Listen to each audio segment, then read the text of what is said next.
Wondery Plus subscribers can listen to Crime and Sports early and ad-free right now. Join Wondery Plus in the Wondery app or on Apple Podcasts. In the depths of an Atlanta forest, a clash between activists and authorities ends in tragedy. I'm Matthew Scher, and on my new podcast, We Came to the Forest, we expose the hidden truths behind a shootout that left one activist dead and countless lives forever changed. Binge all episodes of We Came to the Forest ad-free on Wondery Plus.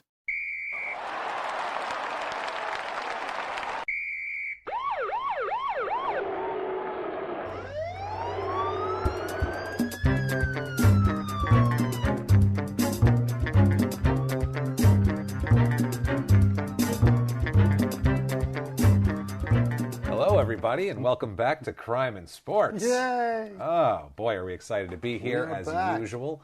We're back, of course, as always, as we will be every week. My name is James Pietragallo, of course. I'm here with my co-host. I am Jimmy Whisman. And thank you, folks, so much for joining us again. Welcome back. Welcome back. Hope you enjoyed last week.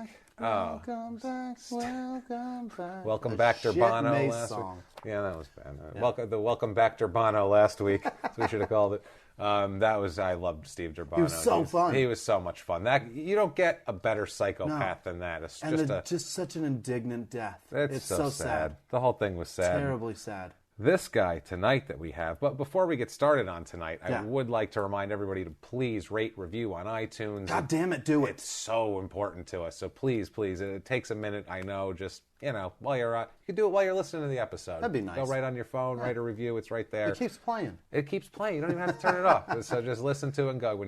Wait till you hit a laugh and then write your review, because it'll be better. Right. But thank you guys so much for doing that, and we appreciate it. And then tag something that's going on in the episode. Right now I'm listening to Jimmy Whisman tell me to write a review, and now I'm writing a review. Yeah, you can do that. That's I'm fine. Yeah. I'm following instructions, and we'll be happy about that. Yeah, that's fine too. 5 stars, and then the comment, I'm following instructions. I'm good with that. We've had a ton of new listeners lately, so thank you guys so much for tuning in. And we had a lot from Australia in the last couple of weeks. Fantastic. Which is we love that. And so in honor of that tonight, and, we were talking about that too. That we were curious why people in Australia were into it. And you said, your quote was, they like 2 assholes making fun of shit. Yeah. So I think they like a mean-spirited approach to things. Thank you guys for your black hearts. We appreciate it because like minds, my friends. And thank you everyone everywhere is listening. But usually if we see like a substantial, one week it was the UK, we got a ton of subscribers, so we did a soccer episode there. So we'll try to kind of do a little bit. And this one, it doesn't matter where you're from. This story is batshit, I'm telling you. Before we start, Sean Banner, thank you for being so kind. Yes, we love that guy, and we love Wed Better, of course, too. And our favorite Twitter people. You're a honk for us, and I love you for it. We love it so much. Thank you guys. Yeah, feel free to push us to whoever you want. Yeah. That goes for everybody out there. Tell everyone to tune in and help us out. Crime and Sports Movement. And Mr. Wellesley, the new one one that's following me. I love you. So here we go. This week, that is. Okay, let's go. We have, this is probably our most dangerous person that we've encountered. I mean, Robert Rozier was pretty dangerous, don't get me wrong, but he was still just going around stabbing people that were like sort of whatever. This guy, it's a cult thing. I mean, Bruno de Souza had like a hit squad, but it was like his jerk off cousin and some guy named Bola. It wasn't anything spectacular. This has it all. This is failed potential. Yeah. This is organized crime and a vile violence. Human being. Yeah. And he's just this guy. Puke.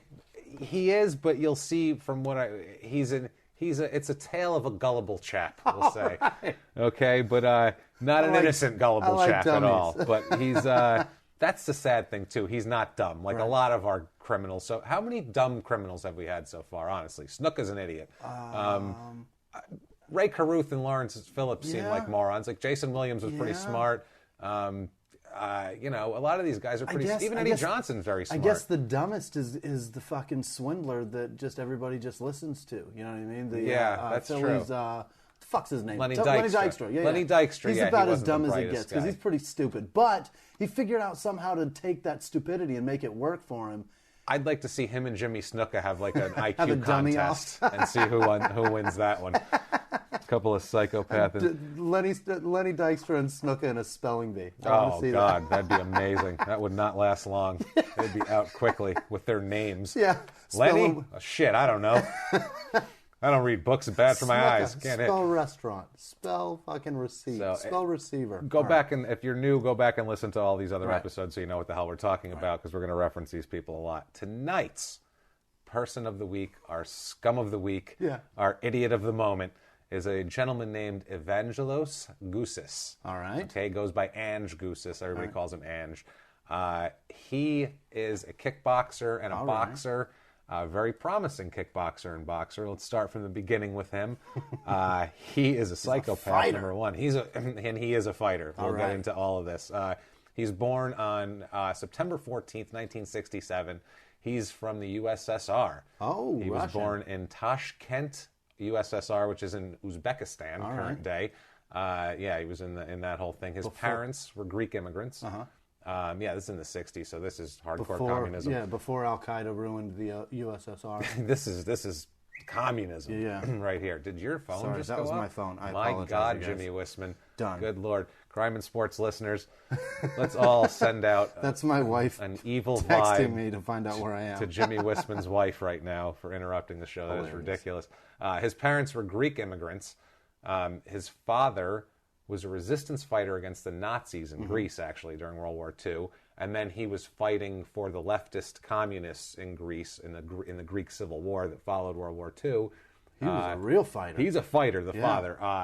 Apparently in Greece there, the right-wing side won, so his father took the family to the USSR. All right. And that's why that happened. That is where young Ange Goussis was born.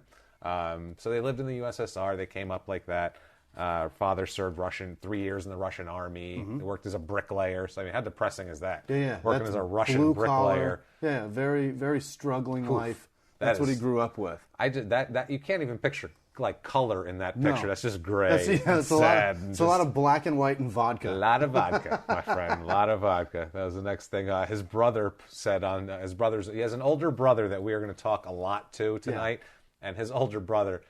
I feel for this guy so much because I have two older brothers, and one of them was a bit of a nudnik in his younger years, and you just go, Jesus Christ, I want to slap the shit out of this fucking kid. And his brother just repeatedly through his whole life, he's just the most frustrated man ever. And we're going to hear a lot of quotes from him, and they're amazing. His quote on them in Russia was, like everybody else, we were struggling but happy. Is that the most Russian comment Sounds ever? about right, yeah. It's so like, we were okay with it, though. It was, we lived on potato skins. And we stitched our own clothes back together, but it was fine. Yeah. We had our clothes. So they moved to Australia when he's 8 years old. When little Ange is 8 years old, they moved to Australia. He doesn't speak English. He speaks. They save up enough bricklaying money to get to Australia. That's a long trip. They had family over there, too. Gotcha. Apparently there's a large Greek population in Australia. All right. I don't know how large, but a prominent, there's a bunch of them, a good group of Greek immigrants in Australia. Hairy yogurt-eating people. A lot of hairy yogurt mixed in with sunburnt blonde people. We're Australia, we apologize, because we are, as you might notice from other episodes, we don't know. We are not very cultured. We're not cultured with other cultures, or really ours either, so we're not very cultured, but Australia, we really know shit about you guys. We know nothing. We've seen Mad Max, we know Paul Hogan. Outside of that, I don't know what you guys got going on. Your two most famous people in America both have the word crocodile in their name. Yeah. And one of them carries a big knife, and the other one was stabbed to death by an animal. Right. Not a That's all we know about Australia. We don't know a lot. Right. We do know, I saw this documentary once on this small town in Australia that was like in the middle of the outback. Because Australia is pretty much like Arizona. It's just a big Arizona with coasts on the side, around it. It's an island. Right. So around it, it's like beautiful around the edges, and then the middle is a fucking wasteland. And hence Mad Max, Right. The middle is just a wasteland, and these people live in the wasteland. Oh, Christ. And it's literally the end of a railroad track is in the town. Like it's just, you're just there to die. And it looked like the most depressing place in the world. And these people just called each other cunts constantly, and it was pretty amusing to watch. So that's Australia in my mind. So we're going to try not to savage your culture too badly. We'll do our best. He learns English pretty quickly. He goes to Thornbury High. I don't know where the hell that is, but he went to Thornbury High. It's in Australia. Sounds he British. became an excellent student, actually. Well, Australia is Right. Yeah. So he became an excellent student, actually. They were very impressed with him. They say he's a good footballer. Now, I don't know what that means in Australia, because obviously if we're talking about UK, that means soccer, but in Australia, they also have Australian rules football, so I don't know if that's rugby, they mean right? that. Sort of. Right. They're different. Jesus Christ. Sorry, guys, if we're slaughtering this. I just remember watching Australian rules football on ESPN when I was a kid, and there'd be a guy in a white suit. Like a suit, like a formal suit. Right. Like he was, Tom Wolfe or something, and is like at a white suit and like a white fedora. And when the score would happen, he just put his hand up in the air once, and I think he was smoking cigarettes at the time. I think the most interesting man in the world is the ref. Yeah, they'd stand perfectly still like statues at the end, and they put their fingers up like goal, and then or touchdown or field goal or whatever the fuck it is. I don't even know. I watched hours of that shit, never figured out a rule. Points not you, one. right? So I think it's just madness. Either way, he's the captain of multiple sports teams. Wow. So I mean, he's a charismatic guy. Yeah. He's a smart guy. He's a good, Had a rough upbringing, but his parents were around. His parents were around. Yeah. I mean, they're Greek-Russian immigrants. His father's, been in countless wars. Yeah. He's slit God knows how many throats of the right wing. Yeah. Who the hell knows? Picture a man with lots of calluses. Yeah. On his forearms, too. Everywhere. Just a callous. Picture a calloused forehead. Right. He's just an angry callus. That's what he is. My father was an angry callus when I grew up. So here's a quote from his brother, who we're going to get so many quotes from, and I love this man, and I feel for him. His brother says about him, he's doing great, and all of a sudden in high school, this happens. He says, quote, but he didn't want to go to school no more. He wanted to move to technical school. It was disappointing to the family. We said, you've got more options in life if you get an education. You try to put him on the right track, but how much can you tell him? He'd agree with you, he'd understand what you were talking about, but the minute he'd walk out that door, see somebody else, he'd forget the whole conversation. This is this guy. Just a hard-headed man. No, he's just like... He just forget the whole conversation. It's just in one ear and out the other. Yeah, well, he's got this thing. There's an ego there where he wants to be a big shot and he wants to be a tough guy, and he's very easily led. And a lot of people say this about him, that he's very easily led. But he's set in his ways. No, he probably agreed with his brother. It seems like at the time he's like, yeah, you're right. No, you're totally right. I don't know what I'm thinking. But then when he walked out the door and did something else, he'd be like, blah, blah, blah. Yeah, I was going to go to the other school. I don't care. So it's just in one ear and out the other with this guy. He's just thick. So he leaves Thornbury. He goes to Richmond Tech for a year, where he was an apprentice motor mechanic, which that's not what you want to do with the rest of your life, probably at 16. After a year of that school, he moves to a sheet metal company. Sheet metal and electrical. He does sheet metal work for an electrical engineering company that makes custom switchboards. So he's doing that. He's apparently making decent money. Doing union work. He's doing blue collar work here, making good money. Loved boxing though. Was super into boxing, and this is when we get into the boxing. Right away, he's a badass. I mean, he's really good. He gets in at age 15 in 1983. It's when he started dabbling. By the time he was working in the sheet metal factory and everything. Was he in a weight class at all? Did they He's say? a middleweight. He's okay. a middleweight, and we'll get to that later on, too, with his kickbox, because he's kickboxing at the time. By 16, he's winning kickboxing titles already. And he wasn't even that experienced, but he was middleweight is right around 160? I think middleweight in boxing is like, 167, I think, something like that. Right. So I don't know what it is in kickboxing, but in the ballpark of that, He's considered a natural by everybody that sees him. He's really aggressive. Yeah. He's got an aggressive, hard-headed style, and he can take a punch. Solid and athletic. A great left hook, everybody says, and just very aggressive, which is what you want. At 16 years old, his brother, same brother who we hear countless, takes him to a man named Paul Fieri's house. Uh-oh. Paul Fieri is our ding, ding, ding, ding, our silver-haired, middle-aged white man of the week, folks. He is the silverest, middle-aged, whitest man you can get. I'm going to assume no relation to Guy. I sure as hell hope not. He looks like an old Italian guy sitting there, basically, in the interviews I saw with him. I'm going to take you to Yumtown. But he's... he goes there, and this guy is he's got a great gym. It's a big gym in his house type of thing, and his brother had been working as a corner man, and he boxed a little too. But Fieri took immediate notice of Ange's talent right away, Angela's talent. Fieri said of him, Quote, he was quite relaxed, which is something you have to have. It's just born in you. Just relaxed, and he threw his punches nicely. He could take punches without getting upset about it. You could see he had a style about him. All right. That's a big compliment patient. from an old boxing man. You can see he had a style about him. Yeah. He went in there, he He's knew patient. what he was doing. He'll take one to the chin because he's going to find an opportunity for himself. He's aggressive, and he's willing to take a punch to give a punch, which is a huge deal. He's no bum. He's no bum, this guy. Yeah, he's not. I could just, this guy, oh God, it's amazing. So his brother also says he was a good technician, real good with his hands, technically Seems like sound. everything he did, he was good at. That's the thing. He is. He's smart. He's talented. This is such potential that never. He's good at everything. He's good at everything except a few things later on that we get into. Unfortunately for him, it turned out to be the most important things that he could have been good at for his future freedom that he was not very good at. Not good enough. So he said that, Fieri worked with him a lot on the technical skills, wanted him to be technical sound, but his brother would advise him to not leave it in the hands of the ref. Yeah. Get the knockout, basically. And this guy was lay him down. More than happy to oblige with that because he's aggressive as shit. He wins his first 4 amateur fights by knockout. All right. And quick, too, within, Is there anything of him on YouTube? I want to watch Not really, something. no. God damn it. He got a nice write-up in a paper called the North Coat Leader. All right. Fieri, when they interviewed Fieri years later, he still had the article up on his wall about one of his up-and-coming, students. Unfortunately, he was in prison by then, but, It's always after the fact that they get the fluff piece. It's true, man. So he keeps going. 1987, he wins the inaugural Lionel Rose Shield tournament, which Lionel Rose is an Australian boxer. All right. Great acclaim. It's a big deal. It's like the Cy Young.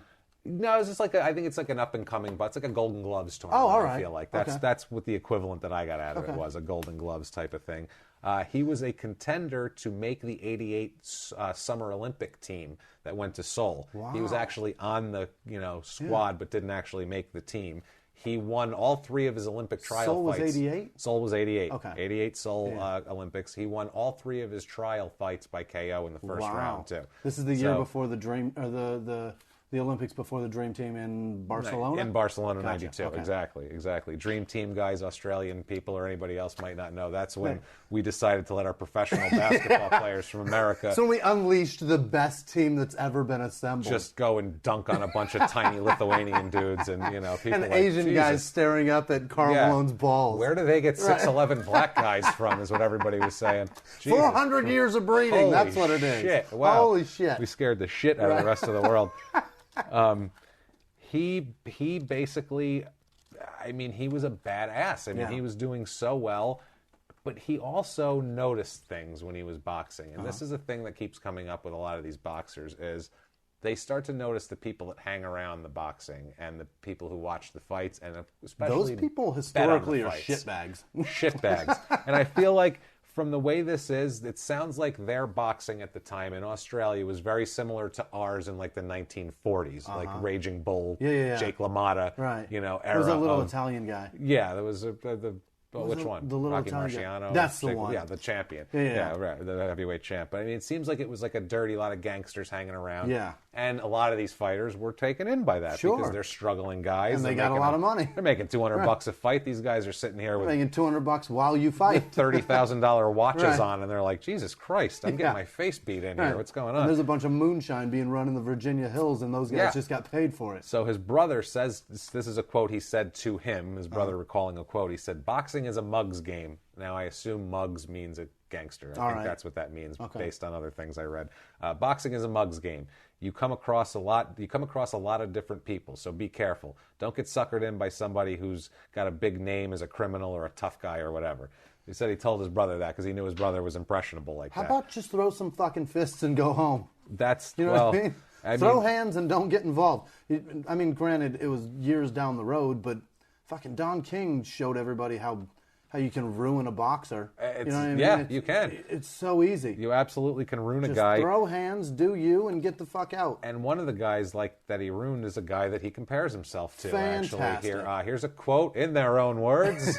Here it comes. Fire up the music. In their own words from Evangelos Goussis here about him as a boxer. Quote, "Some say I have a brawl type of style, like Mike Tyson, the American heavyweight champion. But my idols are Marvin Hagler and Sugar Ray Robinson. Paul is pushing me along. He says I should be looking into international fights soon. So, I mean, he's cocky, too. He's like, some people say I'm like Mike Tyson, but I think I'm Marvin Hagler. I'm more of a Sugar Ray. I'm more of like not even Leonard Robinson, the really bad motherfucker from the 40s, So, I mean, he was really, really high on himself. Real proud of himself. And a lot of them were. I mean, a lot of them were. This is what his brother, another quote from his brother. His brother said, quote, he could have been, if not a world champion, rating around there, number 2 or 3. He could have been there with a big name, a good life. He could have had something to be proud of. Could have been fighting at the MGM contending for the title. He could have just, he had something, he had it, but he's very distracted. Yeah. He's like a 9-year-old kid with a little touch of the ADD, where no matter how much they're into something, if they see something out of the corner of their eye, they have to go investigate. What is that over there? You know the kid in Little League who was like looking at like bugs and like flowers in the outfield and shit? He couldn't focus for 4 minutes. Or on the run, he's like, is that a quarter? Is that a quarter? On the bases sometimes they zone out. That's what this guy reminds me of as an staring adult. at the stitching on his glove. Yeah, just I could take it apart. The ball drops next to him. I could take it apart. I could take this string out and just pull it apart. That's what it seems like, though, with this guy. He's like a distracted child. And by 1987, both his brother and Paul Fieri started seeing a change in him. They said that his heart wasn't 100% in the ring anymore. And they're like, what the hell is going on with this guy? He's got everything he can do. I mean, you think about the Olympic trials thing. I mean, that's a pretty good test. You're going to the Olympic trials. 3 first-round knockouts. He's beating the shit out of people. He's the guy. He's a bad man. And all of a sudden he loses focus? And he loses focus. Fieri said, quote, he was a nice guy, but he was easily led. And I think that was one of his problems. He got involved with the wrong crowd. All right. And this is where it starts, man. He's easily led, except for when it comes to his family. Jesus, because they're trying to help him out. And he'll listen to anybody except for the people that are close to him. And this boxing manager, this boxing trainer is trying to lead him in the right direction. And There's something wrong with this guy. There's a chemical imbalance. He's got a silver-haired, middle-aged white gentleman just begging to help him, guiding him along. He's got his brother, who I don't think had silver hair quite yet, but he was not quite middle-aged. Probably has it now. Soon to be. It sounds like his brother may have given it to him. Oh, my goodness. So when this is when it all went downhill. Age 19, he stops working at the sheet metal factory to take a job as a bouncer through some people that he knew in the boxing world that he found. Some of these... He's the equivalent of like the guy that like is good at something, but he like keeps his shit job, and then all of a sudden somebody throws him a pair of white Oakleys, and all of a sudden he's just a douche. He's just an idiot. He became a bouncer in Dandenong. Yeah. I guess is the name of the town. His brother said that the nightclub was a huge drug spot, huge like organized crime spot. You know, it was a... He's already fallen in. He's fallen into it. He's 19, which I mean, a lot of 19-year-old kids are impressionable. They want to be a badass. When you see money like that, think about it. This guy came from... Hard scrabble.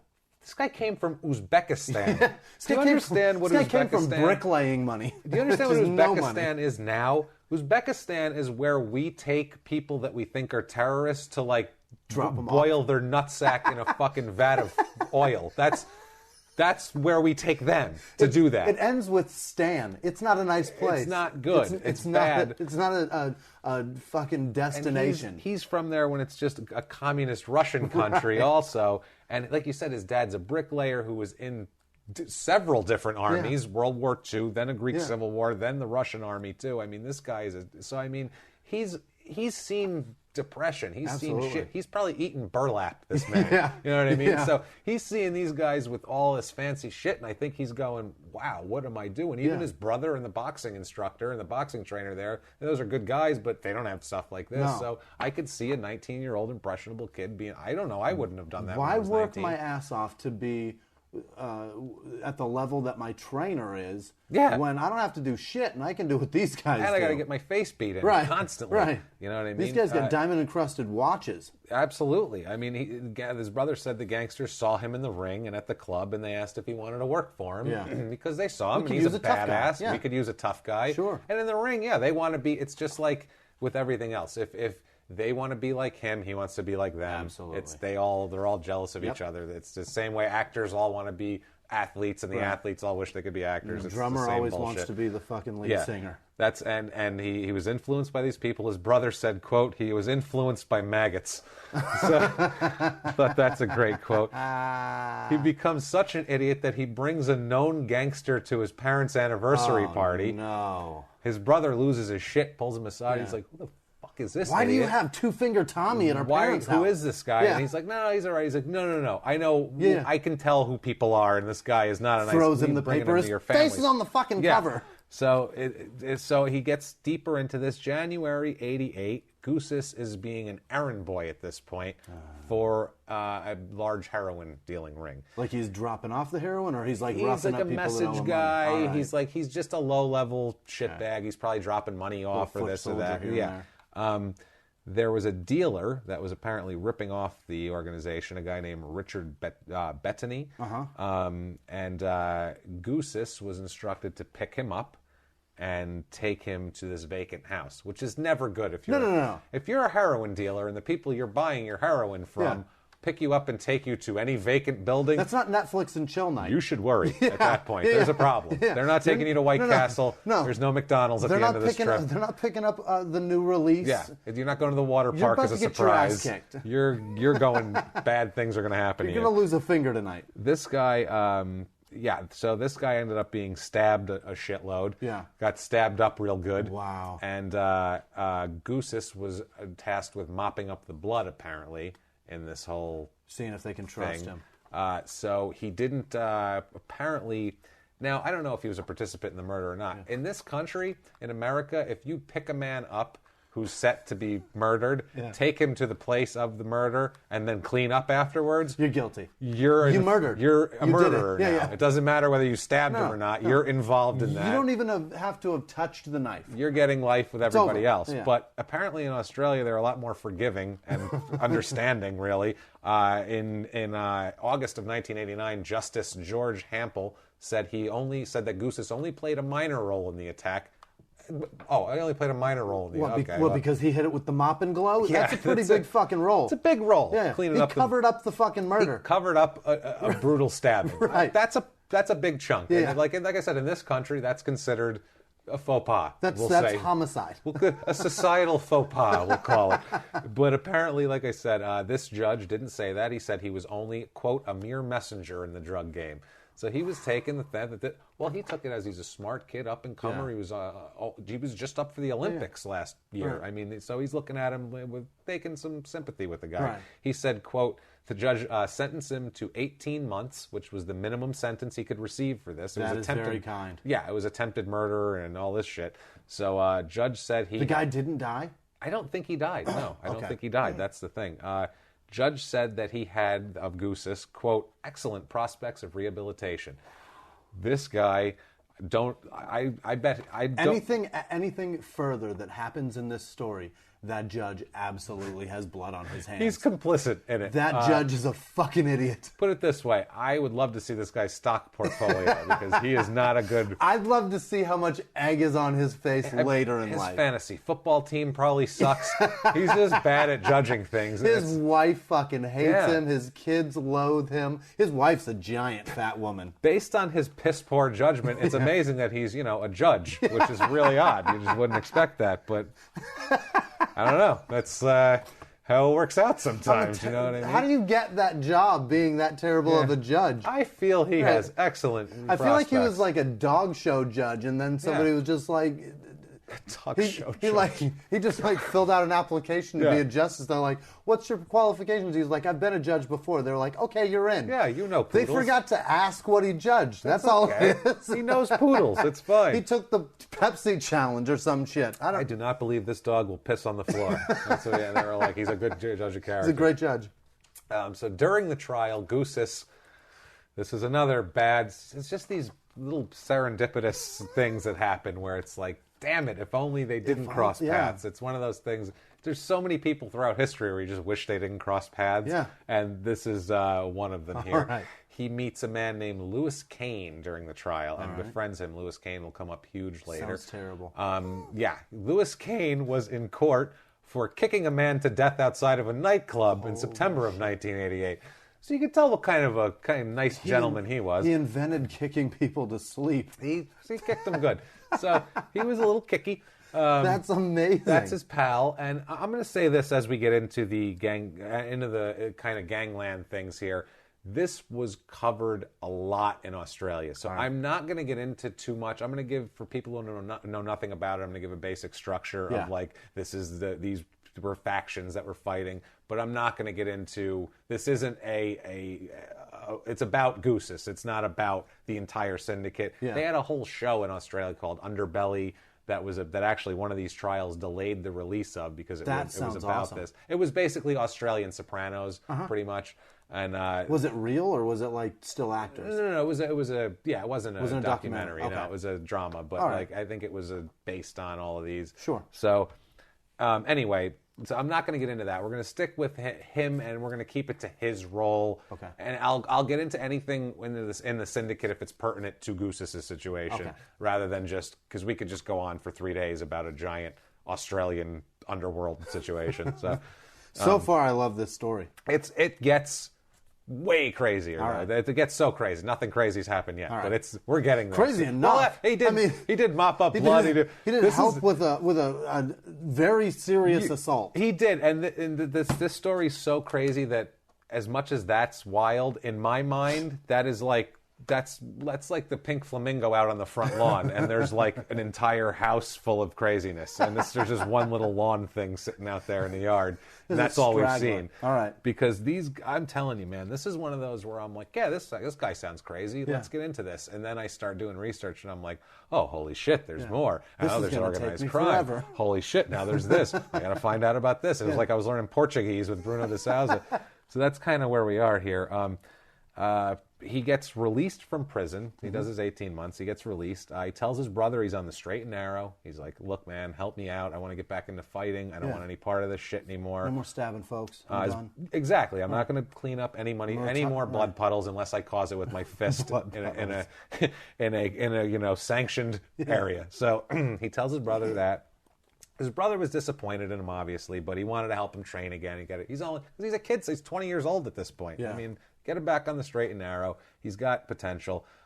So he gets him into kickboxing again. I said, let's start out with kickboxing because it's, I guess, a little easier to kind of move up than boxing. You just met a new guy that can teach you how to kick. So, yeah. Lewis Kane teaching him lots about kicking.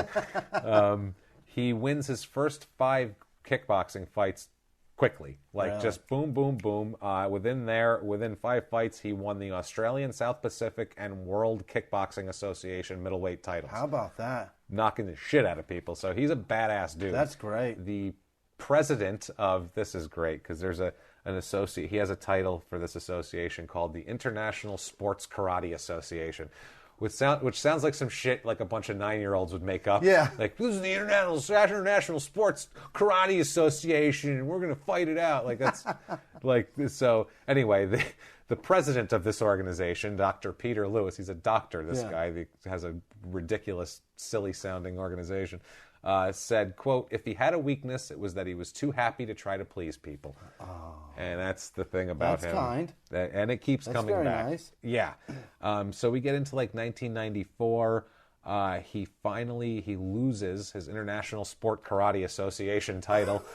Jesus, it's not even... Sounds it sounds like a character in the Ninja Turtles. It does. They're just like... This is so-and-so from the whatever the fucking Mickey Mouse that name is. It's so silly. It sounds like some shit kids made up. It's so ridiculous. Sounds like something that Casey Jones was in. You know what I mean? He came on board from there. So he loses his title to a guy named Sam Solomon, who was only in his 6th fight. This guy. Oh, boy. But apparently this was a bloody battle. Really? Both of them got their eardrums Ruptured? burst from each other. They apparently both went down several times. Wow. And they just beat the shit out of each other. See that fight. And they both survived it to a decision. That's what's awesome. Wow. Too. They're both tough, and he lost the decision. Goussis did. Just beaten ragged. They were both beating each other silly. He goes back to boxing after this. I guess. I'm done kicking people. Yeah, I guess he said I got all I could out of that. Goes back to boxing, only has 3 fights, and they're spread out weirdly, too. In March of 95, he wins a TKO Then 2 weeks later, he fights again, which is like, Jesus Christ. To a draw. He fights somebody to a draw. Then doesn't have his next fight until October of 97, where he has a first-round knockout of somebody, knocks somebody out within like 30 seconds. So he trained like a motherfucker, apparently. It's eating so raw odd. eggs and chasing chickens for a while, and all of a sudden he can fight now. Yeah, but after that, shocker with all of our people, can't stay on track. No. These people, it's the same story. You notice that every single time they just can't stay on track. Just can't figure it out. They can't figure it out. Can't just stay in the lane. And he had the potential. That's what's so sad. 97, he starts drifting off again and doing his own thing. He's been fighting for 10 years now. Yeah, I mean, he's an adult now. He needs to get his shit together and stop acting like a fucking jerk. Is he 26 at this point? Yeah, shit. We're talking 97, so he's 30. He was born in 67. Yeah, I mean, he's 30 years old now. That career is dwindling. Yeah, exactly. Get your head in the game Twilight, or take a hike at this point, because that's when you aren't fighting at 38. No, that's if you're. No, that's what I mean. No. If you're an amazing fighter, 30 might be your prime. Yeah, otherwise, that's it. You got a few years it's downhill from there. You got 3 years to make money. 34, 35. Everybody's hand speed goes down a little bit. It just happens. Yeah. Floyd Mayweather's wasn't as fast as he used to be. It's just the way it is. His brother said of him, quote, "Here it comes again. Big nose in the air, big head. Slowly started drifting away, running off. 1 minute he's a good, brilliant kid. Next he's off. Next he turns up with another one of these maggots." Oh God! So I mean, love that he calls them all maggots. Maggots. His brother has no patience for his bullshit. He's got no patience for maggots. For maggots, and here comes the maggots too. Oh boy. And he starts hanging out with the gangsters, and this is nothing new. There's a lot of boxers. It happens all the time. Yeah. He started hanging out with a guy named. This is fantastic. This is a great name. Not the best name in this story. We'll get to the best name in this story because it's better than Gorilla Pimp. Better than Gorilla Pimp, my friend. Wait. Put it that way. Robert Rozier, the Gorilla Pimp, by the way. I think it was episode 12 or something. 11. Self-proclaimed. He called himself that. That was his nickname for himself. Yeah. This guy is a better nickname for himself and a better backstory to it. It's fucking amazing, this other guy. But this particular guy that he starts hanging out with, that Goussis begins to hang out with, is named Nick the Bulgarian Radev. The Bulgarian. And he speaks, that's what he goes by. And he only speaks Russian and a touch of Greek, but he's the it. Bulgarian. I like it. It's like The Wire, when the guy's the Greek, but he's not the Greek. It's like I'm into it. Yeah. So he was described as, quote, "a drug dealer and a firebomber with a taste for Versace." Holy shit! What a fucking dashing! Yeah. Isn't that just a dashing, He's debonair terrifying. gentleman? Yeah. He's like Sounds Humphrey like a guy, Bogart. This guy carrying a flamethrower. Yeah, with a taste for Versace. I picture him throwing his firebombs while dressed impeccably, just perfectly. He throws a Molotov cocktail and fixes his collar and his fucking and there his we go. and his tie. That's better. And then makes his pocket square and just gets so. his cufflinks right. It messed him up from throwing that firebomb. He brings Ange into the fold here. We'll call him Ange or Goussis. I'm not going to call him Evangelos. Go with Ange. It's so much easier. Ange is what his family called him, but I call him Goussis, whatever. So we'll get into this. He tells him that, you hang around with me, you be my muscle, or you be all set. It sounded like he was like his gay sugar daddy this whole time too. But it was just, he saw an impressionable guy. At this point he's 30, but he's still impressionable apparently. He tells him that he can set him up with a fancy gym. He's going to set him up with a gym. Sounds good to me already. Quote, sponsored by Versace. I'm in. So, who wouldn't jump at the opportunity? Lots of red and green in that place. Unbelievable. He was his bodyguard, his muscle man. He was always like standing one step behind him. He was that guy. Yeah. By 2001, he's living with the Bulgarian in his fancy apartment. He's got a real sweet fancy pad. This dude's loaded. This dude is into $50 cigars and $400 bottles of cognac and drives a Mercedes has a big fat diamond encrusted watch. That's a guy that does bad shit. He does bad shit. And he's a fucking Russian gangster. You never see a guy that has those flavors. No. And he's like legit. He's straight. He will firebomb for whatever he needs. Yeah. That's the thing. That's not a businessman. That's a fucking murderer. And his brother said that Ange liked the high roller lifestyle. He was into that. Like he saw him with the guy and he said he was proud to be a muscle man. Yeah. He was proud to not be the delivery guy. He said that's how, he's quote, that's how gullible Ange was. He was doing it more for pride than money. Of course. Just to look cool and to feel good about himself. Yeah, well, does that come from being an immigrant that came in when you're 8 and not speaking the language and feeling, I don't know what the psychology feeling inadequate, is. And then you see those guys and they're like, you're our guy, and you're just like, fucking I'm your guy. You feel like a big shot. Yeah. But I mean, he did it in legit ways too. He was captain of the sports teams, and he had shit to build his self-esteem. He didn't need to be told he was cool by some guy named the Bulgarian. I feel like so many nights of sleeping cold will force you to just want to do whatever it takes, and if that's running with dudes that are dickheads and I guess, man, terrible people, anything to keep you from laying bricks and seeing. Maybe that's it. Maybe seeing he what his saw father's what his dad was. He's just like, I don't want to be what my dad ended up being. Hunched over from Brick Lane, got bad hips, slitting fucking Nazi throats, and he's like, you know what? I need a better and easier life. And he sees these guys, and the cold makes calluses crack, and they hurt. And to be a muscle man, to go, crack some heads around, or to just look imposing to this guy, the hell does he care? He fights professional fighters. Right. If some schlub wants to try to jump his boss, he'll happily kick the shit out of him. He doesn't care. That's what he does. And they can buy him a shitload of lotion. He'll never have calluses, and they'll never crack in the cold. These two, that shit stings. Yeah, these two took a lovely little vacation together. I picture them taking pictures with like a tiny dog and like their desserts and stuff. Like, this is a total gay sugar daddy. Yeah. Took him to Israel with him in 2002. Wow. Yeah, nice little vacation. People go there. They have nice beaches in Israel, actually. I've never heard of anybody going there for vacation unless they were incredibly rich or very Jewish. I'm from New York. I know a lot of Jewish people. A lot of Jews go there for fun. To the beaches of Israel. It's like, okay, well, just keep, head on a swivel. That's all. Yeah. Head on a swivel, guys. Stay away from that strip.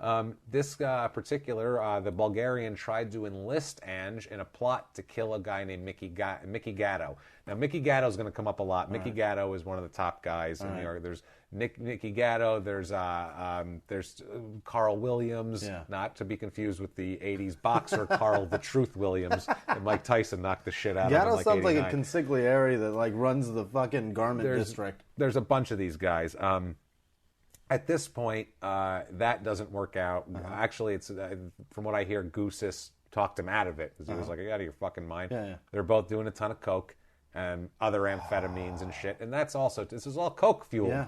All this shit you do. Stop doing insane amounts of coke. Stop jamming shit in your nose. Guys, moderation, I'm not saying that you should never do coke. Key bumps to get you through the day. I can't do any kind of uppers because you guys can tell I'm fucking amped up anyway. I don't need any uppers at all. I need none of that shit. I'll lose my goddamn mind. But some people, if you need a little bump now and then, go for it. Do it. But not in large quantities. Guys, Scarface is not... haven't you seen Scarface? It ends terribly. It's not a documentary that's like, a happy thing that you should strive for, is what I'm getting at. And that's what these people do. It ends horribly. Horribly, as John Mulaney said. Have you seen the end of that? It ends terribly.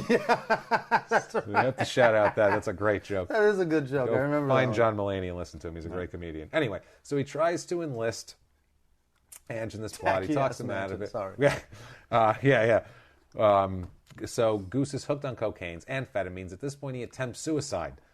Low point for Goussis here, you would think, but no. You'd think that would make him think that maybe I've got some things to live for if I didn't do it. Turn around, go back the other way. No. But instead, he just continues on the shit path? It's almost like this fortified him. Yeah. It's almost like I'm on the right path. I didn't die. How did he do it? It doesn't. There's no. Say? But he had to stay in the hospital for a while. I'm guessing it was some sort of opening a vein of something. It's like gotta that. be with something. men. It's men usually shoot themselves. Women take pills. That's just the statistics of suicide. Because men also hang themselves. We also hang themselves, and he's a violent guy that wasn't afraid to take a shot in the face, so who the fuck knows what he did. He could have been one of those guys that tried to jam a knife into his chest. Right. Crazy people just, they try to do it sometimes, and it gets stuck in their chest plate. Artie Lang did it 9 fucking times, jammed himself in the fucking chest. So, this guy might be a guy like that, I don't know, but he's in the hospital for a while. By the time he gets out of the hospital, goes to find the Bulgarian, he's dead. Bulgarian was hit, shot 7 times. Oh my God. Shocking, isn't it? You would imagine a guy like that would have nothing but friends and good well-wishers from around. Live a very happy life. Live a very happy life with lots of well-wishers from around everywhere. You would think, but no. Apparently not. So this is when fighting starts breaking out with these gang factions along, okay? There's... when somebody gets hit, other people retaliate. Exactly. Right. There's the Carlton crew, which they're from Carlton, I guess, which is a nearby, like a suburb of Melbourne, with Mick Gatto and this Moran fella here that we're going to get into also. And the other faction was Carl the Truth Williams, as we're going to call him, who he looks nothing. Carl Williams looks like he kind of looks like Cher's daughter, Chastity Bono. Oh my God! Kind of looks like that, like an androgynous. Looks like Chaz. Now kind of looks like like Chastity now. Kind of looks like an androgynous. Yeah, like did that guy have a sex change? That used to be a chick. Like that's kind of what he looks like. He's kind of a portly. So he's not Carl the Truth Williams, who was like a 6'3", 230-pound black guy with a left hook. And Tony Mockbell, and the Mockbell is a character, man. This Mockbell I read a lot about. He gets away with shit. I don't know this for a fact, but it really seems like your justice system is seriously corrupt over there, Australia. Like it seems like if you're a gangster with money, you can like. Get through. It's very much like you're watching The Godfather. Like it's like over there seems like it's the 40s here. Yeah, like they're like I don't know what it is. It's America pre the RICO laws. It's America pre like the FBI coming into effect, which is odd because they have task force and police, but it's like that's what it is though. It's like when they still denied organized crime and they ran all the rackets. That's what it's like there, it seems like, because this guy gets away with literally murder, Tony Mockbell, numerous times, where it's like, people are like, yeah, no, he paid me to kill him, and it doesn't matter, he's not guilty, and he walks. It's amazing. Unbelievable. Well, I mean, Gotti paid off jurors, this guy, who knows? So, anyway. Intimidation, too. So, Goussis needs a new guy here. Yeah. He needs a new... He's a wandering. He's a free agent. Yeah, he needs a new guy to latch onto. He's walking around. He's like a butler with nobody to buddle at this point. He's like, what am I doing? Nobody to buddle. Nobody to buddle. He's like, I didn't want to get somebody their slippers in the morning paper, and breakfast in bed. Anybody? I'm very good at coffee. Please? I'm so good at it. I'll squeeze oranges. I'll kick somebody to death. I got that going kick for me. Somebody to sleep. So Goussis at this part... I'm a hell of a mopper. Hell of a mopper. And speaking of people kicking people to death, this is when he finds his new guy to hang out with, and it's Louis Kane, the man he met in '88 in that serendipitous little meeting. All this stuff comes back, doesn't it? Is it Louis Kane? It's Louis Kane. Louis Kane. Now, Louis Skechers Kane. Keep in mind, by the way, this is 2004, but before this happened, there was a little incident that's not going to come back till later, but there's a trial. Okay, separate timeline, guys. We're now in 2003. Flashback to June of 2003.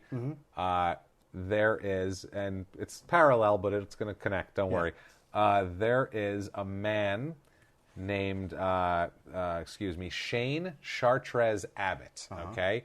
Better known as the greatest fucking nickname in the history of sports crime. Better known as, quote, the Vampire Gigolo. That is better than Gorilla Pimp. It's better than Gorilla fantastic. Pimp. The Vampire Gigolo would eat the Gorilla Pimp, I think. Like, how the hell did he get that name? Does he like only sell himself when chicks are on their fucking period or something? Well, he's a male prostitute, the Vampire Gigolo by his name, obviously. He's a self-professed Vampire Gigolo. He almost kills a girl, okay? Almost kills a girl within an inch of her life. A woman named Penny, who was a Thai stripper. Wow. That paid the Vampire Gigolo for sex, okay? Wow. He brutally rapes her, beats her, tortures her, burns her. She asked for it. Bites. She actually paid for it. Bites half of her tongue off. Holy shit. So he is not fucking around. Bites half of her tongue off. And then he says in court, when he's on trial for this, now he, by the way, gets out on bail for this. While the trial's going on, he's out on the street, this guy. He, quote, at the trial, claimed that he was a male prostitute that claimed to be a 200-year-old, that was claiming to be a 200-year-old vampire. At trial. In court, under oath, he said, I'm a 200-year-old vampire who's now a male prostitute. So, back up, mister. And he got off? No. Okay. He didn't get off because he was on trial You do that, time. You pull that shit in America, you go to the loony bin right now. Yeah. It's interesting.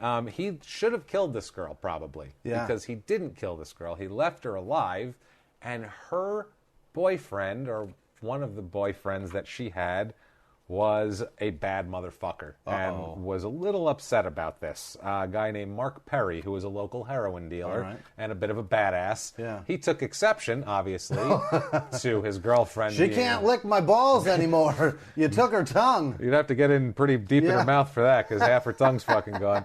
I assume she just had a terrible lisp at that point going on. The poor thing. So, and all she wanted was some oral. All she wanted was a little something. All she wanted was this dude to lick her. So, and he fucking tore her apart. It is horrific. So this Mark Perry guy is childhood friends with a man named Warren Thomas Shea. Mm-hmm. And he is now a big time in the organized crime game. So he gets a hold of him, gets them together, and he says, hey, this is what they did to my girlfriend, describes it. This 200-year-old fuck. Shit. I ain't scared of anybody 200 fucking years old. Yeah, they were like, I ain't scared of no vampire.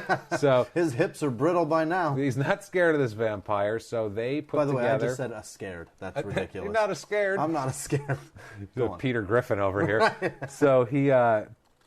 puts together this hit squad to kill this guy, claims that Goussis is also involved in this hit squad. Okay. Perry, this hit squad happens. He is murdered in 2003 outside of his home, the Vampire Gigolo. Yeah. Vampire Gigolo... Oh, he doesn't last long in our story. He doesn't last long in our story, but he'll come back later. The Vampire Gigolo will come back. Okay, he's a vampire. He's not going to stay dead. But he'll come back big time later on in a really funny way, so stay tuned for that. But he actually... Vampire Gigolo had like a girlfriend that was pregnant at the time. They had a nice little home together. Oh, shit. So the Vampire Gigolo was really living a split life here. And she knew he was a prostitute, and that was what he did. And, you know... Did she know he was 200 years old? I believe she did. That's great. He didn't have low T at that point in his life. No, she had his 200-year-old seed growing inside of her like a fucking Chia pet. So... They get together and they gun him down.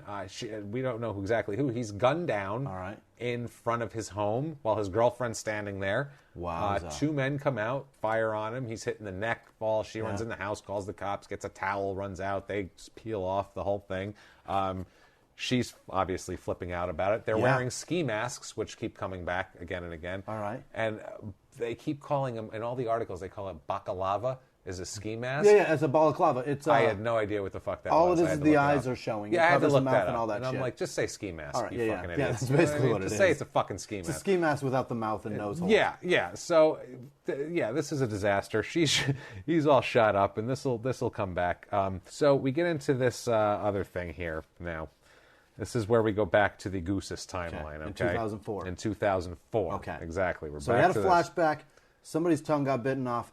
Vampire goes to court for Vampire Gigolo. Right, he's out on bail, and he's fucking dead. He's murdered by a hit squad. Right. Who, at this point, it sits stagnant. Yeah. We don't know shit about it. Cold case. What a fucking... Moving forward. What a mystery, right? Okay. That's like the start of a Law and Order episode. It is. We laid it out. Wolf. Dick Wolf. And now Dick Wolf has said his thing. So now things are going a little odd with Kane. Kane's an asshole, basically. This is the guy who kicked the guy in the nightclub. So, Louis Kane's an asshole.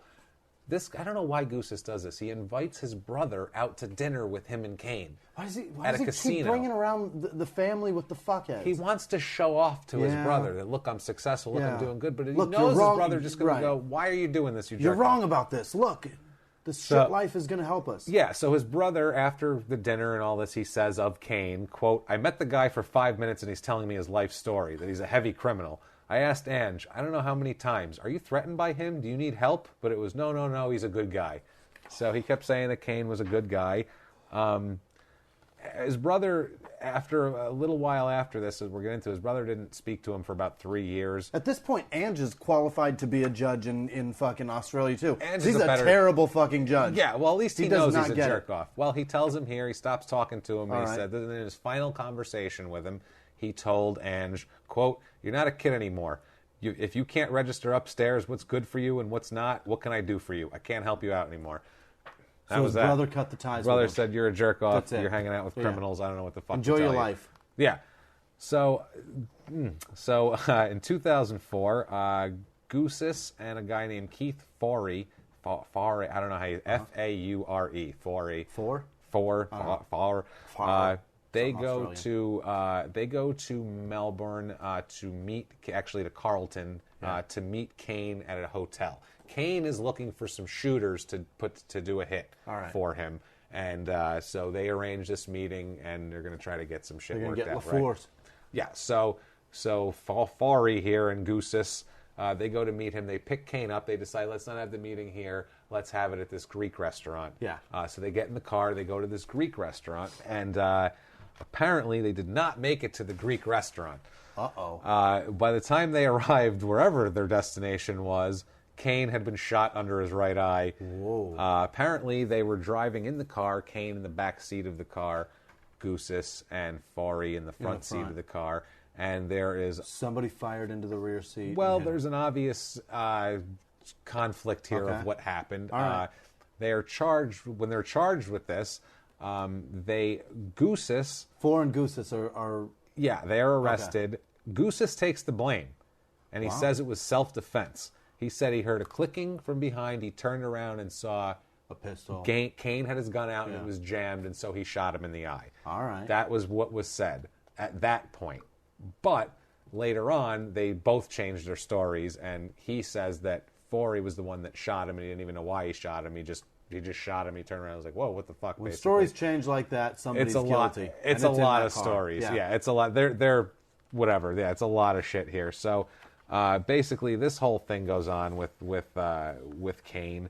And, so they're convicted of this crime. Both of them are convicted of it. Didn't matter who shot who at this point. They don't give a shit. They finally got some American justice. They got some American justice, yeah. They're convicted of this crime. At that point, they get 20 years. He gets 20 years. So that's steep. It's steep. So now he's going to prison for 20 years. And you think this is bad enough, right? Yeah. But it's not bad enough. Because 6 weeks after this shooting, because he's not arrested for this for about 8 months. Okay. 6 weeks after this shooting, he's involved in another incident. Oh, boy. This is the one that really fucks him bad here. March 31st, 2004. Okay, 2004. This is the Brunswick Club, where this guy, Louis Moran. By the way, Australia, if there's something here called the Brunswick Club, it's a fucking bowling alley. It's a bowling alley, right. Yeah. Sorry, guys. This is apparently a cool joint. Apparently. This is where the gangsters are hanging out. The Brunswick. They have gambling. There's poker machines, stuff like that. This is where Louis Moran hang out. Louis Moran, if we found out from before, was one of the big-time gangsters. Yes. With Carl the Truth Williams there. Right. He's his buddy. So, or no, I think Mock Bell was his buddy. Right, Mock Bell, that's right. Mock Bell was Carl the Truth's brother, buddy, so this is the other guy. Okay, so, see what I mean about the gangster shit? It's hard to keep track of from another country and all this shit. So, and I don't want to confuse the listeners with it, honestly, because it doesn't have anything, it doesn't matter. What matters is Goussis' bullshit. So, this guy... ski mask clad gunman burst into the club, and there's a security video of this that the jurors got to see. They get near Moran. Moran sees them. Moran is also with a friend of his, Herbert Rout, who was by him drinking. He tells Rout, I'm getting out of here. Yeah. He takes off. A couple of dudes in balaclavas. Yeah, I'm gone. I'm gone because he's he knows that I'm a bad dude. I'm a bad dude. People might want to kill me. He runs toward the back of the club, knocks over the club manager on the way there. I mean, it's like a movie scene. You know, some woman knocks her over, goes into the back poker machine room. Lots of gin flying. Yeah, and they're chasing him, and he runs out of space. Goes in a corner and kind of crouches down, and they shoot him twice. Yeah. They shoot him. And also, Fari, the guy from the other one, was with Goussis on this, apparently, also, on this hit. He takes a shot at the Rot guy, which will come in later, because they're going to get in trouble for that one, too. But yeah, so they're wearing the ski mask. They're back there. They're shooting him. There's an 8-week trial for this. They take a shot at who there? They take a shot in the back room at Moran. They kill him back there. They take a shot at Rot out by the bar. Oh, the friend. Gotcha. The friend, Rot. Okay. So the Moran trial lasts 8 weeks. It's in 2009. Now, this is the thing from both of these, from all of these killings, there's a particular informant. Now, in a book I read, they call him Bones all the time. They call him Jack Price is the moniker they give him in the media. They don't reveal his name. Right. Okay, that's his fucking John Doe. That's his John Doe. Yeah. They call him Bones in this book I read about it. They call him Bones. He's the informant guy. And he apparently is like the biggest lying shitbag on the face. I love him. Everything he says, he said a completely contradictory thing at another point on the record. Everything he says. So, I mean, everything he says you can take with a grain of salt. And this is literally the only evidence they have. They have a video with a guy with ski mask. You can't tell who they are. they have this guy's testimony. That's it on these cases. And this is why I think it's a little shady. And they rock him up on it. So it's this getaway driver, and he claims he was the getaway driver. Now, first early on, he claims that he was the shooter in the ski mask on the video of Moran. All right. Then he says, no, I was the getaway driver. Goussis is the shooter. First he said Goussis was the getaway driver, then he said Goussis was the shooter. What's his fucking problem? He found it's a better deal for himself if he says he's a getaway, because he gets serious deals for this, and Goussis actually writes like a thesis on this later on from prison, detailing what he feels is the corruption and the special and all of this, and it's super interesting, guys, if you want to check that out. Fascinating. It's like a manifesto of how I got fucked by the government, and you read it and you go, this guy's a scumbag, and he wasn't on killing people, and he was mopping glowing blood up and everything, and he probably deserves to be in prison, but I don't think he deserves to be in prison for what he's in prison for. That's the problem. That's the issue. It's one of those where you're like, they got him on the other shit. Yeah, it would be like if you locked John Gotti up on something he didn't do. You're like, I know he did other shit. Right.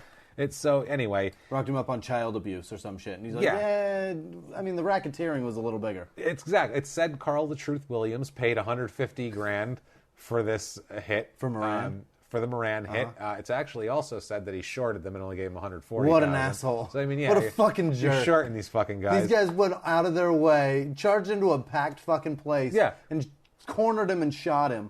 Even took a fucking an insurance shot at the guy's friend. Just in case. And you're going to short him, you cocksucker. Cocksucker. So the lawyer said, obviously... If you can't trust criminals, who can you trust? Who can you trust, Jimmy, besides your murder conspirators, as long as they're not a teenager. Right. You don't want a teenager in your hit squad, No teenagers in your fucking hit squad. Crime in sports, rule number 2.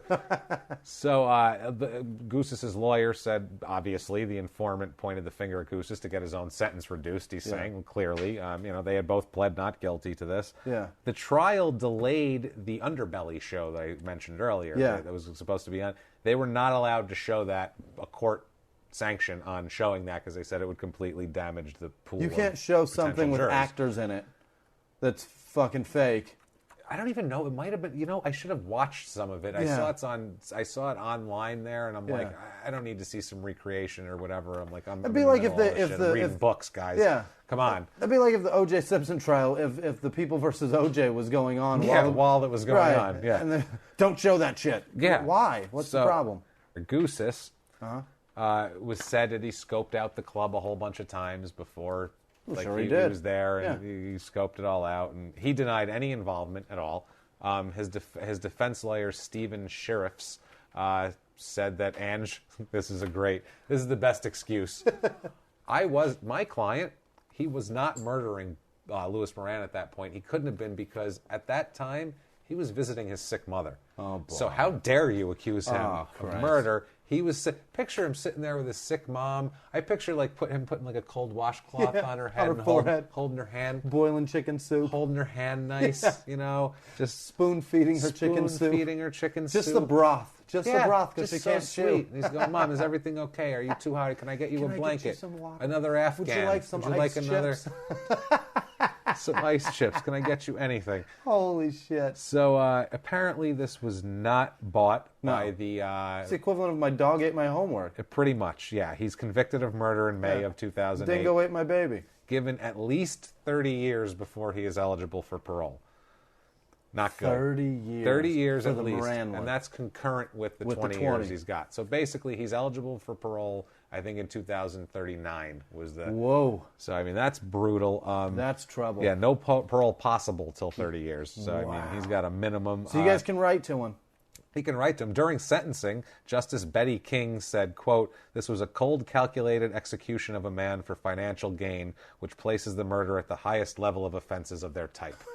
Sir, you may fuck off, is what she said. I feel like that justice was like, I'm going to right the wrong of that other justice. Yeah. And he is saying how... And they say fuck off over there a lot. I'll bet she said it. Fuck off. Fuck off. Fuck off to jail now. So fuck off, cunt. Yeah, and then she took out a Crocodile Dundee knife. That's the first time we've mentioned him, so fuck you, Ostrus. Sorry, but you know what? You fucking produce Paul Hogan and unleash him on the goddamn world, and we have to watch Lightning fucking Jack?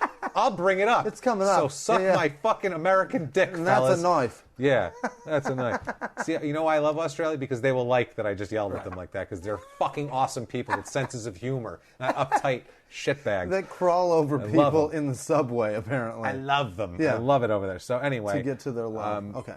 About the informant Bones, Goussis is rip-roaring fucking pissed about this, I'll obviously. bet. He says, in their own words, here we go, in their own words, quote, he has no compunction about lying. He doesn't care who he hurts. He will lie and do whatever he sees fit to do, whether it's robbing a bank or convincing some stooge to be his fall guy. Wowza. Yeah, because apparently... he is fired up. Yeah, because apparently, and we're going to go backtrack a little bit too, but yeah he's convicted for all of this. He's also convicted of he's acquitted of attempted murder for rot, but convicted of causing him great bodily injury on purpose. So it's like, but they didn't want to kill him. Right. They wanted to just gunshot graze him. Usually if you fire a gun at someone, that's a pretty good attempt. I wanted that motherfucker dead. It's like the stabbing. Yeah. I mean, it's just as vicious. Yeah, so I mean... firing a loaded weapon at somebody. This whole thing... back to the Lewis Kane shooting here, which was his buddy, the kicker. His brother told him, this is a quote from his brother, he said, quote, after he got convicted, he told me Lewis Kane wasn't such a bad guy. A little airheaded, but the other guy just turned around and bang. I said, why'd you take the rap? And he just scratches his head. He's a fucking idiot or what? I don't know. I'm not sure yet. But he's I'm still trying to figure that one out. On one hand, he's saying the other guy did it, I don't know. And then on the other hand, he's going, the gun jammed, it's self-defense. Right. They're both in the car. They're both intending on killing the guy. And there's one dude dead. Matter. There's a dead guy. They both did it. Who cares? Yeah. Foray here, the Foray guy said, quote, both Mr. Goussis and I are innocent. Without the quick action of Mr. Goussis, we would both be dead today. He's praising him as a hero. Yep, and then he turned police informer on him, flipped on him. First claimed he was he was involved in the Moran shooting also in the club, and he first said that he was the shooter, and then he blamed it on Goussis too. Jesus. So the two people have claimed it and then said, no, it wasn't me. So that's what I mean. Why I feel like there's some corruption. Mean what you say and say what you mean. Well, I feel like there's some corruption, and they're steering people toward. Of course. Because this informant, there is a lot of. I feel like the government's like, remember that time we fucked up with him years and years ago? Yeah. Let's get everybody to say that he's a real shitbag. That's honestly, I mean, that's what it's coming down to. It's funny too when he was arrested and charged with the murder of Lewis Kane, because he was arrested for that first in mid-May of 2004. He called his brother. First, Ange called his brother. That's nice. He didn't know who else to call. Yeah. He called his brother, Hey, and his brother talked to him. Maybe you were right. So I love that. That's his first call. His brother was like, "You're going to kill our mother," basically. Thanks, asshole. And you know he was dreading that fucking call. Man. He's like, he picks up that receiver. He's like, this is gonna fucking This suck. is not gonna I'd be rather good do news. 30 years and never talk to him again God. than fucking call him. He's going to hate me for this. Yeah, this is gonna be a really shitty. This is going to be the world's biggest "I told you so." Let me tell you something. If you heard a squeak, by the way, that is the Crime and Sports dog. Yeah. We just got a dog in the Crime and Sports studio. She's a cute puppy, and she's chewing on a squeaky toy. And we're going to be posting pictures on social media of her thoughts of these scumbags. And we have a thought bubbles a over little funny little campaign for the Crime and Sports like dog. it. So everybody say hello to Frankie, the Crime and Sports dog. Frankie. So Frankie Pantangeli, the Crime and Sports dog that's from Godfather. awesome. Hell yeah. So anyway, back to this here. I love when he's arrested too in 2004. They get ambushed by like a special operations force because they're like three hitmen. Yeah. The three guys get arrested, Goussis and two others, and they're like hitmen, and Goussis is like a badass that you don't really want to physically tangle with, probably. He'll kick your head open. So, yeah, this whole thing, Jesus Christ, this Jack Price guy's a complete twat. Now, we get to this very, very interesting case of, remember the Vampire Gigolo? Vampire Gigolo! Let's get back to him, guys. Vampire Gigolo is back in effect, the guy that guys. didn't make it to his 201st birthday. He did not make it to his 201st birthday, that poor bastard. 201st birthday, that's hard to say. Basically, they are now charged with the murder. Of course. Of the Vampire Gigolo. Yeah, the tongue-biting Vampire Gigolo. Charged with it, it's Goussis, Warren Thomas Shea, and Mark Perry, the boyfriend of the Thai stripper with half a tongue. They got him rocked up on it, too. They got him, too. I like it. There is also another man, because Perry wasn't involved at the actual shooting, they don't think. He just set it up. Yeah. But there's another man involved in the shooting who this is the same Jack Price Bones guy. Yeah. Okay, so he implicates him now. This case, this happened in 2003, the murder. He wasn't even a suspect, this Jack Price Bones guy. He wasn't even a suspect, but in 2006, he just told the cops he did it. What the fuck? I assume to get... it was to probably to get out from more under. Case, yeah. Or he was being strong-armed by people he was afraid of to do it because who the fuck knows? It's organized crime and corruption and everything else. So anyway... I'd love to hear somebody just be like, all right, listen, I'm just going to tell everything. Yeah. And just be honest and just lay it all out. I want to know the real facts of this because this is a fucking fascinating story. It's fascinating and muddy as shit. Yeah. It's so fucking muddy. It's horrible. Hollywood can't write shit like this. No, this is what I mean. Fantastic. This is why it was a great series and all that kind of thing. But I mean, this Goussis, I don't know how much they concentrated on him because I assume they concentrated on more of the players. This is like the guy... You remember in Godfather 2 when they shoot up Michael's bedroom? Right. In my home! You know, that whole thing. They shoot up Michael's bedroom and they go looking on the property afterwards for, anything, and they're searching and they find the dead guy in the water.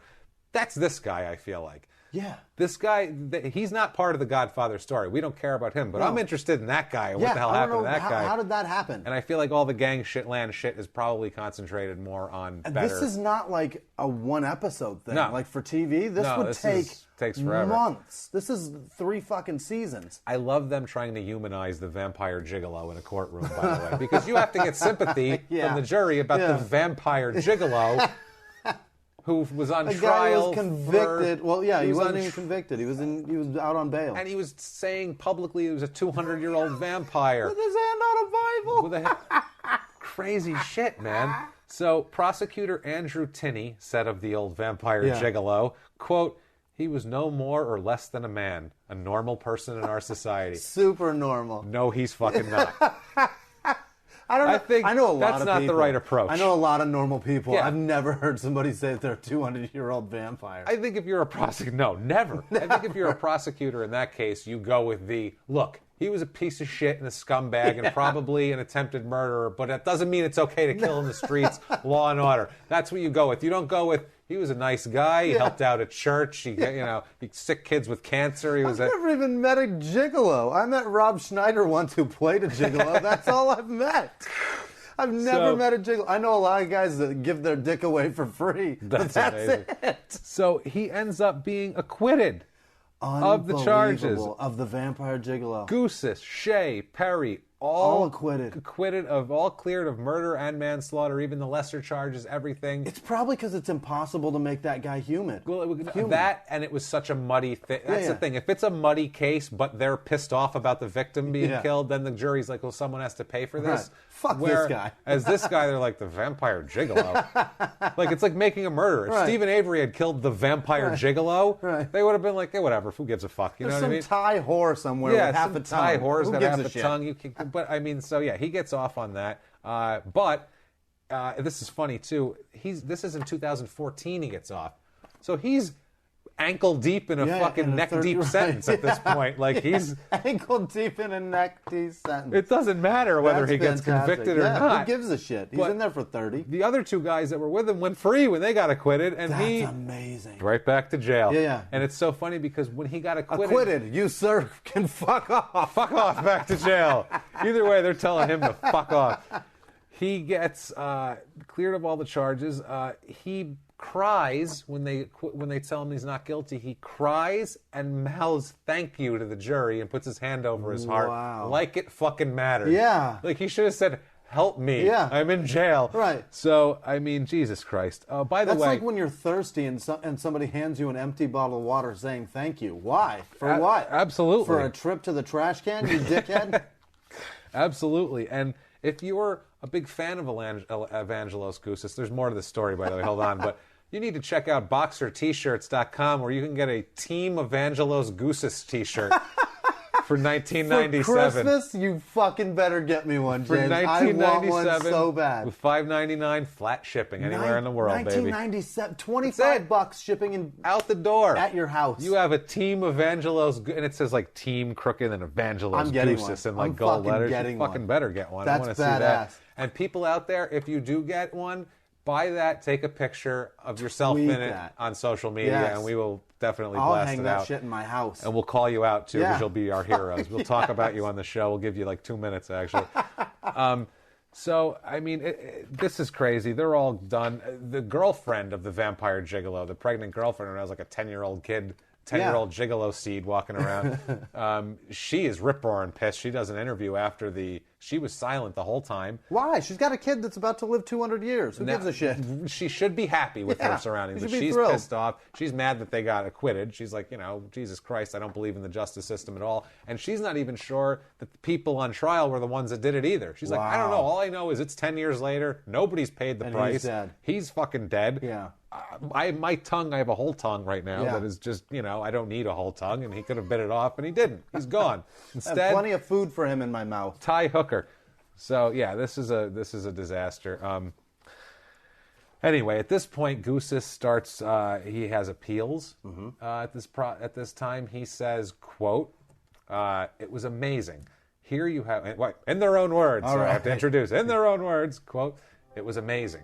Here you have criminals that have killed and maimed people for years and years, who are organizers and triggermen for most of the gangland murders, prepared to do deals. They didn't do it because they woke up one day and developed a conscience. They did it because they had everything to gain." And he's talking about these people. You're one of them, you fuck. Flipping.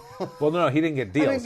He was offered deals and never took one. He's accusing these people of being scumbags. You're a scumbag, too. Scumbag. You just didn't find a way to fucking help your own yourself. You didn't. And didn't sell them out. And the appeal was denied for him in the Moran case and the Kane case, 2012. The Moran case, they dismissed him, and he's claiming a lot of corruption. Yeah. He claims that the informant, the Bones guy. Had 4 properties that were not seized. Apparently, there you get busted for shit like this. They seize your shit. That shit. 4 properties that weren't seized. Also claims that he had a $400,000 tax bill that was reduced to $40,000 in a quote memorandum of understanding. I don't know what the hell that is. Sweet. That's 10%. I don't think the IRS here has that. That's 10 cents on the dollar, my friend. That's wow. $40,000. You can sell one of your properties and be in the money still. Also claims that he had other perks that he got, he got to go with his wife and walk on the beach with his wife and dog. At one point, while this was all going on, while he was in custody, they let him have these little perks. Let him go enjoy some sunsets. And they said that he would, and it's all in, this is all documented that he has contradicting statements and the police would basically help him get a timeline together to get it what they wanted. That couldn't have happened then, wink, wink. He's very Jay in Serial at this point. All right. You know what I mean? He's very and it's even the same phone records. He changes his times and days to fit phone records and shit like that. How about that? It's all a big mess there. He says, this is good too. Another in their own words here for Mr. Goussis. He says about Bones here, he is not a man who is worried by the normal taboos that we all have. He doesn't see anything wrong with making false statements or implicating people as long as it serves his purpose and his alone. Yeah, sounds like a stool pigeon. Goussis says this like he's above anything. Right. He's not a rat, I'll say that, but he did kill he was involved in murders of his friends that he lied to. Yeah. His buddy Kane, that was his pal. Right. He thought he was his boy. Told his brother. It's a good guy. Yeah. It's a good guy. It's a good guy. He's his boy. He takes care, and then he shoots him in the eye. Yeah, shoots him in the eye in a car, or at least sets him up to be shot in the eye in a car. At minimum. So at this point, he's in jail till 2039. That's it. Nothing else to do. He's making, there is literally, I think it's a 25-page manifesto that he wrote, and it's this is horrible, they're screwing me, this is the crime and sports dog squeaky, they're horrible, they're screwing me over. He had everything. This is all the corruption, this is everything, so that's out there, and it sounds like he's got a point, but at the same time, he pissed away the most promising life you could have. He pissed it away. He had everything on a plate. Yep. He was such a fighter. People in his corner, his brother, Fieri, who we have another quote from here. Right. This is the best. This is the cherry on top right here. This is the guy, some silver-haired, middle-aged white man, summing it all up for us right here. Fieri says of him, quote, "Ange was a good kid with a good heart.